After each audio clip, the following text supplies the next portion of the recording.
আমি একটা উর্দু বই দেখছি, ওই যে পিছিয়ে উর্দু বই একটা, বিড়ালের মতো বাঁচতে চাই না, সিংহের মতো বাঁচতে চাই।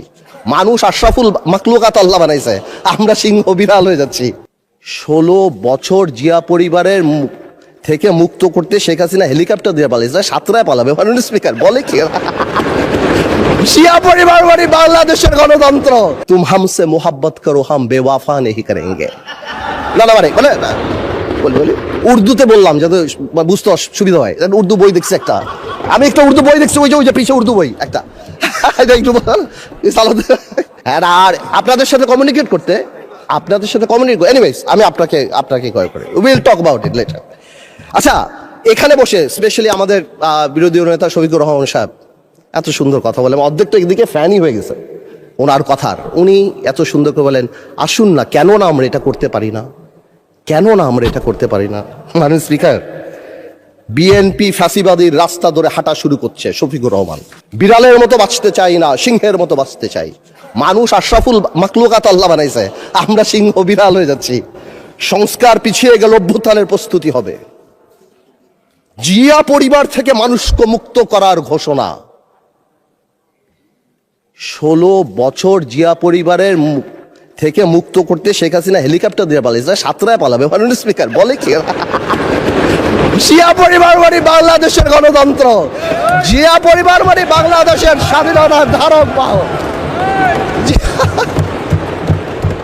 জিয়া পরিবার মানে বাংলাদেশের স্বাধীনতার ধারক বাহক। এখন জিয়া পরিবার মানে গণতন্ত্রের এখন কেন্দ্রবিন্দু।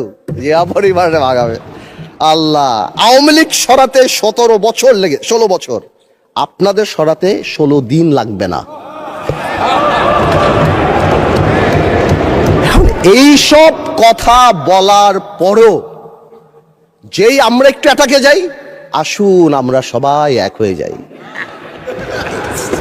এই ডাবল স্ট্যান্ডার্ড করে লাভ হবে না। আমি বিরোধী দলের নেতাকে সম্মানের সাথে বলতে চাই, আপনি আপনার ঐক্য, আপনার দলে ক্লাস নেন। আপনি বুঝান that he who comes in equity must come with clean hands. আপনি একবার এক কথা বলবেন রাজপথে, গণঅভ্যুত্থান ডাক দিবেন। এই যে নাহিদ ভাই কই আজকে হ্যাপি বার্থডে বললাম, সে দেখি আগে গুলি নাকি আগে খাবে। কে মারবে ভাই তোমার? কেন মারবো? আমরা একসাথে যুদ্ধ করেছি আমরা 2 বছর আগে। why would we do that? এই যে মাইন্ডসেট, এই মাইন্ডসেট দিয়ে আমরা কোনোদিনও কাঙ্ক্ষিত জায়গায় পৌঁছাতে পারবো না। একটু আগে সালাউদ্দিন ভাই তাকায়, একটু আগে আমাদের মাননীয় আমার তো ভয় লাগে ওনারে, একটু আগে আমাদের স্বরাষ্ট্রমন্ত্রী সাহেব উনি বলে গেল জাতি বিভক্ত করা যাবে না।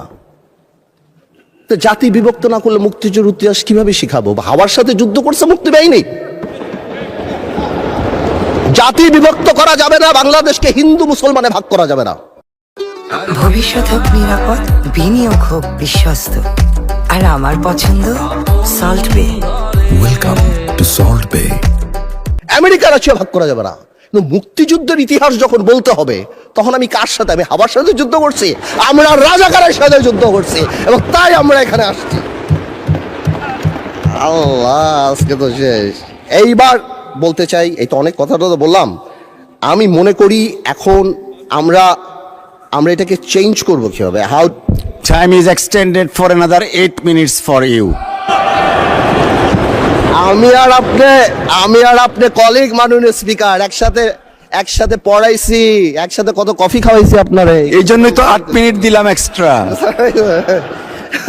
Anyways, thank you, much obliged. First, we need to change the political culture. We have seen that our honorable Prime Minister started that.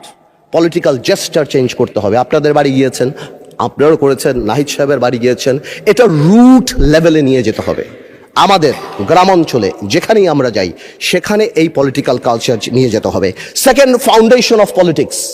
জেনারেশনকে আমরা যে যার মতো ইতিহাস শিখিয়েছি, এই একটা জায়গায় আমাদের আসতে হবে। আমাদের সরোয়ার্দী সাহেব থেকে আরম্ভ করে, ভাসানী সাহেব থেকে আরম্ভ করে, শেরেবাংলা একে ফুলজক সাহেব থেকে আরম্ভ করে, বীর শ্রেষ্ঠ যেটা আমরা অলরেডি দেখতে পাচ্ছি, and thanks to the prime minister, because আমরা সব জায়গায় দেখতে পাচ্ছি, এই রেকগনিশনগুলি জেনুইনলি সামনের দিকে নিয়ে যেতে হবে। আনফর্চুনেটলি আজকে আমরা আমাদের ইয়াং জেনারেশনরা আপনি জিজ্ঞেস করেন কয়জন 7টা বীরশ্রেষ্ঠর নাম জানে, অথচ অনেক আনইম্পর্টেন্ট লোকদের নাম জানে, অনেক আনইম্পর্টেন্ট সেলিব্রিটিদের নাম জানে। তাদেরকে রিয়েলাইজ করতে হবে এই সব লোকেরা সেলিব্রিটি না, দেশের জন্য যারা জীবন দিয়েছে they are the true celebrity of the country. এবং ফাউন্ডেশন অফ পলিটিক্স মানে যখন আমরা 71 নিয়ে কথা বলবো, এটা তো খুবই ইম্পর্টেন্ট, যেটা আমি কারেক্টলি বললাম যে 71-এর ইতিহাস যেমন জানতে হবে এবং 71-কে জেনারেলাইজ করা যাবে না। Of course we respect 1947, of course we respect 1952, but 1971 is different. 52 আমাদের অর্জন, 71 আমাদের অর্জন, আমাদের আবেগ, আমাদের গৌরব, আমাদের অস্তিত্ব। এটার সাথে কারোই করা যাবে না। I am sorry to say 71 যখনই আসবে তখন আমার ভাইদের সেই সময়কার ভূমিকার কথা আসবে, and unfortunately they have to live with this stigma rest of the life। এটাকে আপনি সরাতে পারবেন না। এটা মনে আছে আমার, বেসি হ্যাডক নামে কি একজন ছিল আপনার, উনি 1936-এ মনে হয় চার্চিলকে বলেছিল, চার্চিল একটু ড্রাঙ্ক ছিল আর কি, বলেছিল ইউ আর ড্রাঙ্ক।